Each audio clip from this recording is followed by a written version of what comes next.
Dans l'entretien qu'il nous a accordé à la veille de quitter ses fonctions de président du Conseil national de l'Église protestante unie de France, le pasteur Schlumberger, Laurent Schlumberger, nous invite à relire la Bible, la lire, la relire ensemble.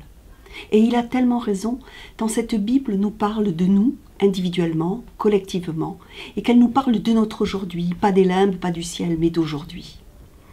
Ainsi, la semaine dernière, dimanche dernier, au moment où le nouveau président de la République entrait à l'Élysée, la professeure de théologie, Corinna Combé-Galant, nous ouvrait la Bible et elle nous invitait à lire et relire le passage de l'Épître aux Corinthiens, le chapitre 15.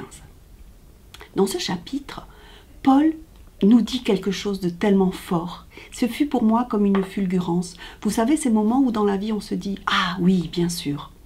Oui, dans ce chapitre, Paul explique fortement la tension qui existe entre l'humilité et l'orgueil, de qualité, de situations qui ne sont pas si éloignées. Et en effet, j'ai réfléchi à tout ça en pensant au président de l'Église, au président de la République, à tant de postes de responsabilité. Oui, comment être à la fois humble et aussi sûr de ses affirmations? Comment tenir la même position, le service, tout en affirmant ce qu'on a à dire, tout en parlant en jeu et en prenant le risque de le faire. Et ce fut particulièrement vrai dans cette période difficile que nous venons de vivre, qui fut si clivante et si déchirée. Oui, comment être tout à la fois serviteur et confiant en soi-même pour pouvoir et oser prendre la parole. Dans ce chapitre dont on parle, dans ce chapitre de Paul, Paul n'est pas seul.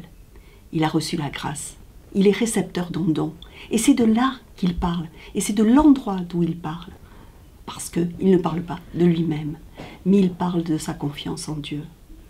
Alors oui, j'ose croire que de façon très majoritaire, les hommes et les femmes d'église d'aujourd'hui sont des serviteurs, avant tout. Bien sûr, il leur faut savoir qu'ils ont besoin de rétribution, comme tout le monde, ces rétributions symboliques, ces compliments, ces retours sur leurs actions dont ils ont besoin.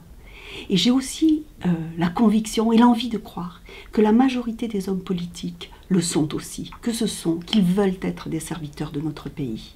Alors, j'ai envie de dire, arrêtons cette défiance qui est déjà là, tellement présente alors même que notre président de la République vient d'être élu, que le Premier ministre vient d'être choisi. Donnons-leur un peu de temps.